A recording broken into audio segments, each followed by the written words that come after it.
No. Jill, are you here for a while today? Yeah. Okay, see you a little bit. I'll come find you guys later. We'll be here until we get thrown out. Okay. We're going to kick them out around 5. Okay, so we've done pretty much everything that we want to do with this image. I definitely don't want to slow you down at checking out other tools within PixInsight. Feel free to do that. There are lots and lots of tools.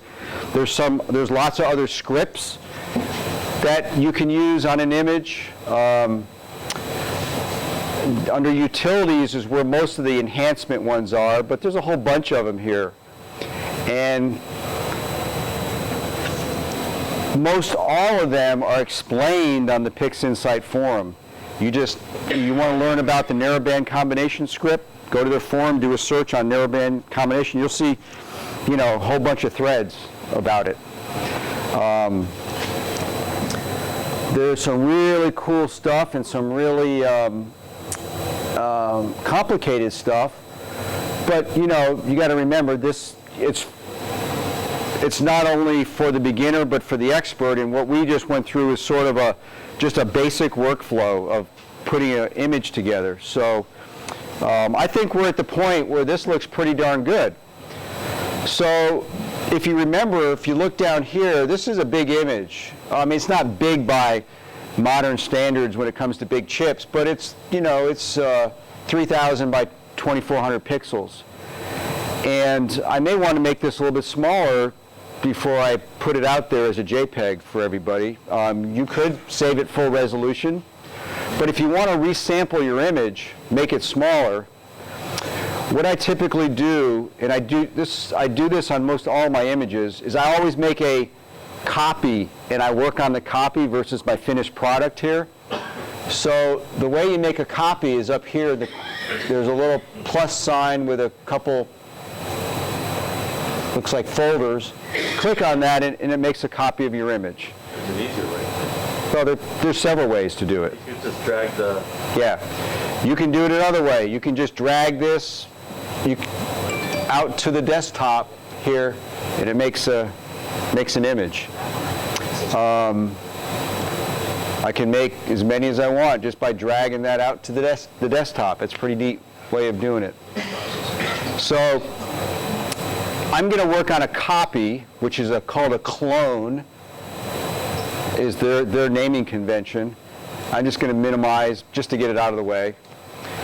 So I want to resize this to something smaller because I'm going to save it as a JPEG.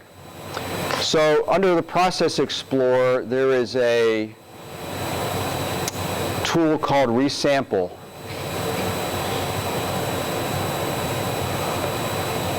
Which is down here on mine it's under Favorites. I think it's where it should be. If not, you can go to Process, all processes, alphabetical order.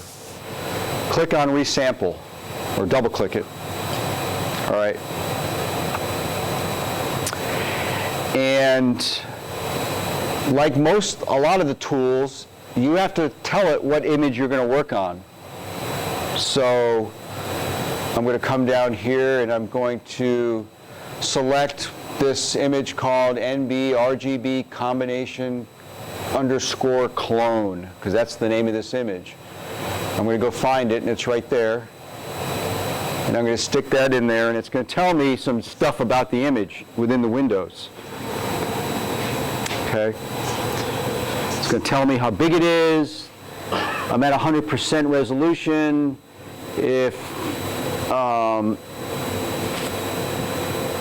If I'm at 72 pixels per inch screen size, which what a lot of programs use, and this one is, if I printed that out, it'd be 45 inches. But of course, it'd be very nasty resolution.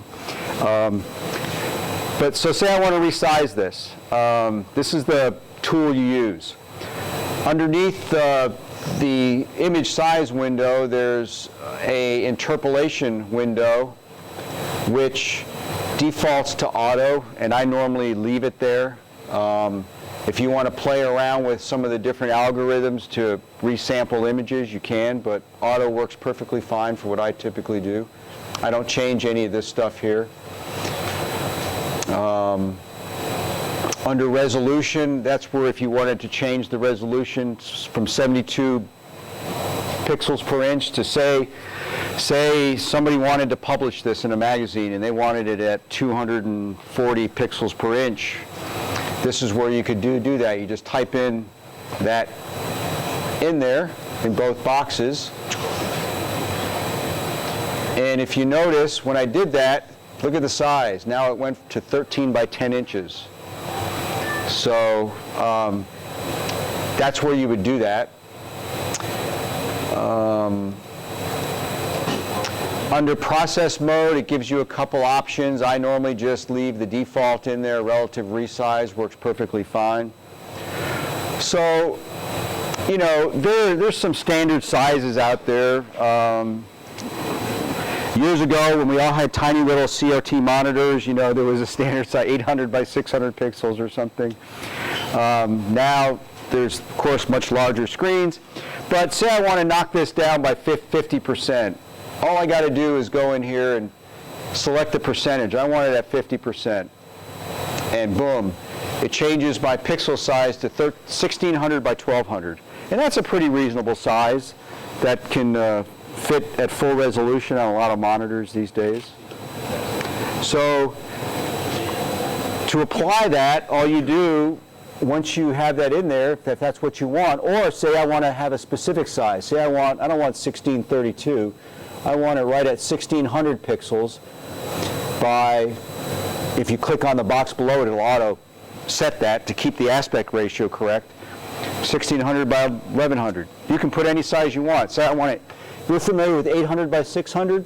Well, type in 800. And it's pretty close to that already. It's 800 by 597. All right?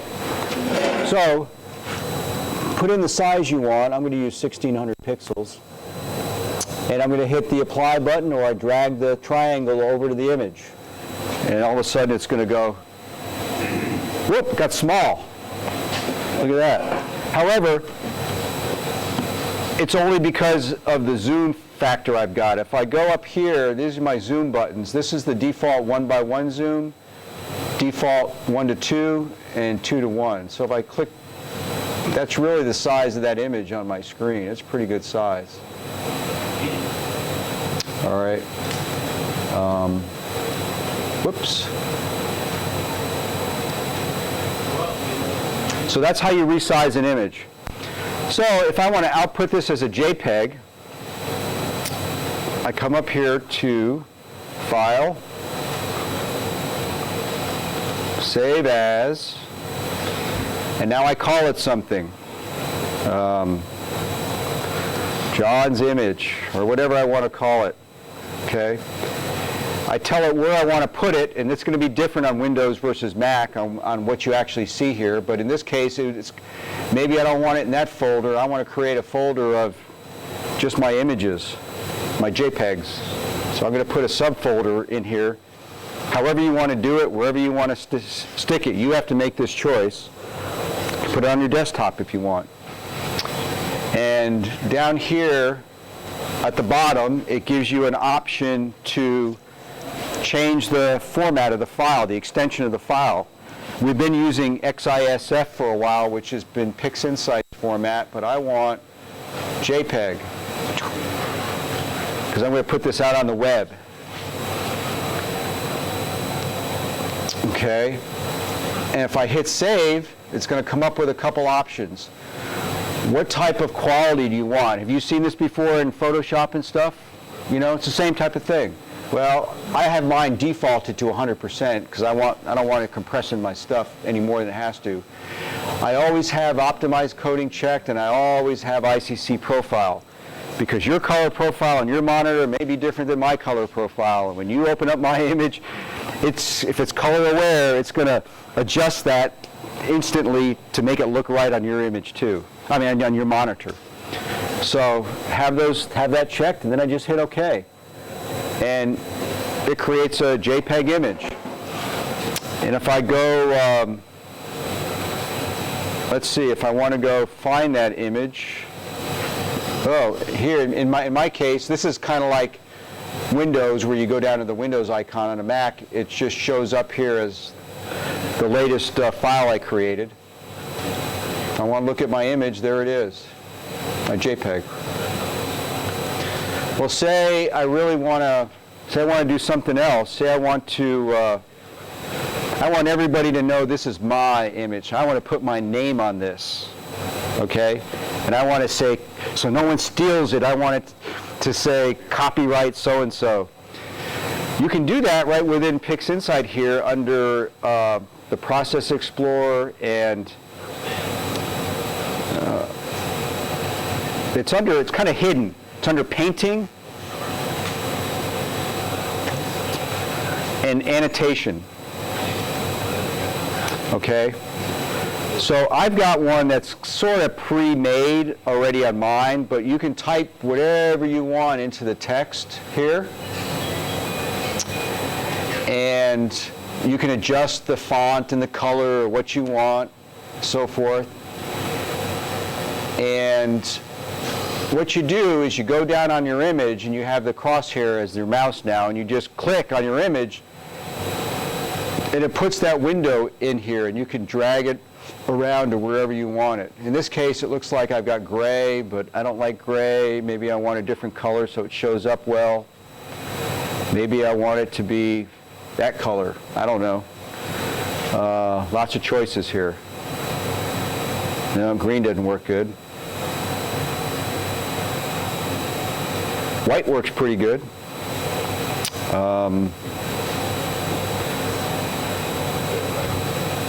So you can drag this thing around. It's just a text window.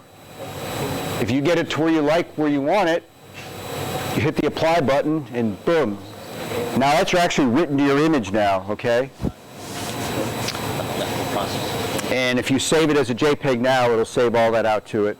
But you can, maybe you want to do something else, like you want to write some other text, what the object name is. You can put as many of these as you want on your image, but that's how you do it. Maybe I don't like it. I changed my mind. Well, I'm going to hit back, and it's going to go away.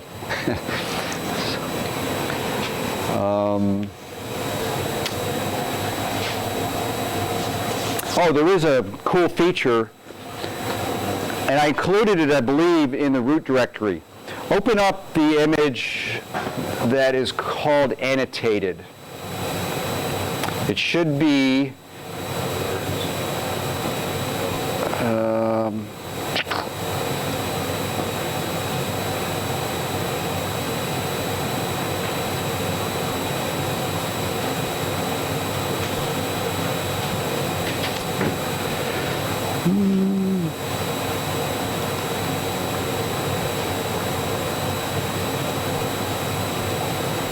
all right.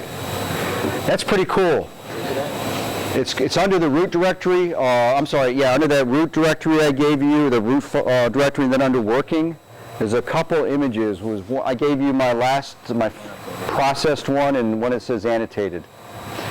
So what that is there's a script within PixInsight that will take your image and plate solve it and use a database to determine where objects are in your image and label them and stuff like that. Put the RA and DEC lines on there for you. All kinds of cool stuff. So you can see here it labeled this star 16 Auriga, 18, 19. This is Sharpless 229 up here. There's a little galaxy right there called PGC something, something, something. Over here is, this has an NGC designation and a Sharpless designation and a bunch of little galaxies here. But it's a neat way to label things if you want to label stuff, and it's called annotation. So image. Let me pull it up here to make sure I give you the right name. It's under script. It's going to be under render, annotate image. All right. If you use this, Yeah, right, because it's not, you have to plate solve the image first to do it, and there's a script for that. Figure that out. If you go under image analysis, there's a image solver script that will go out there and figure out, you know, where in the sky this is. But you need internet access, and you need to supply it with some information, like your starting idea of where the RA and deck is and so forth. But it'll go out there, and it'll write that to the FITS header, and then you use the annotation script. It'll read that FITS header. It'll go out on the internet, grab these catalogs. Hey, what's in this part of the sky? Import that automatically, and then draw it on your image. Poof, it's there. It's kind of neat. So I just kind of, I included that because I wanted you to be able to see what it looked like. Okay.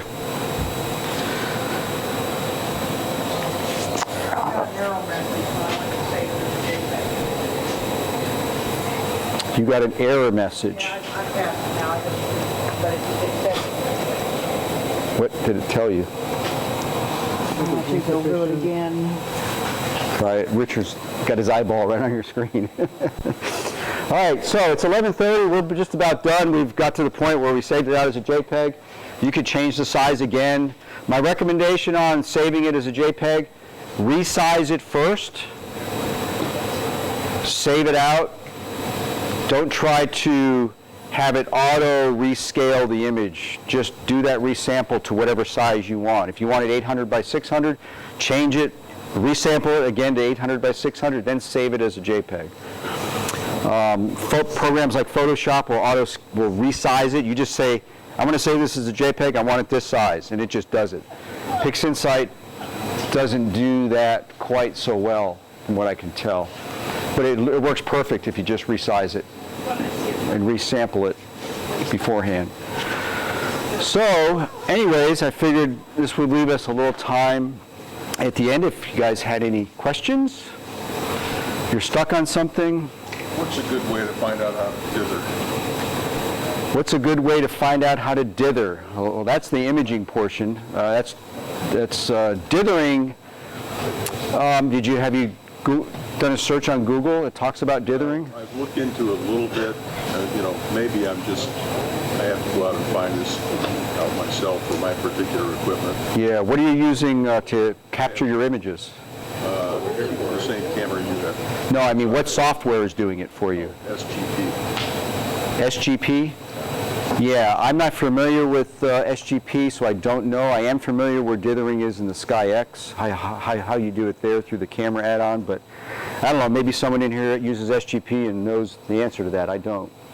But there should be something in there that tells you to, if you click on it, to dither, and it should give you an idea of how many pixels do you want to dither.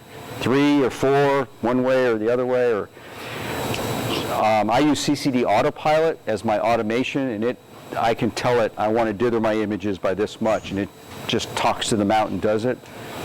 But I'm sure did you go to help under SGP and see if dithering was under there? I did, but then I have questions about the cabling, and then, so it's probably a deeper subject. Yeah, I was just hoping could be. it would be something really simple. Probably not. Look here. Nothing is simple in this hobby. But do you have any more questions? Okay, well, hope you enjoyed it, and keep that data. Play with it again. Again, it takes really 3 days to go through stuff. You know, it's tough. I hope you got something out of it. Feel free.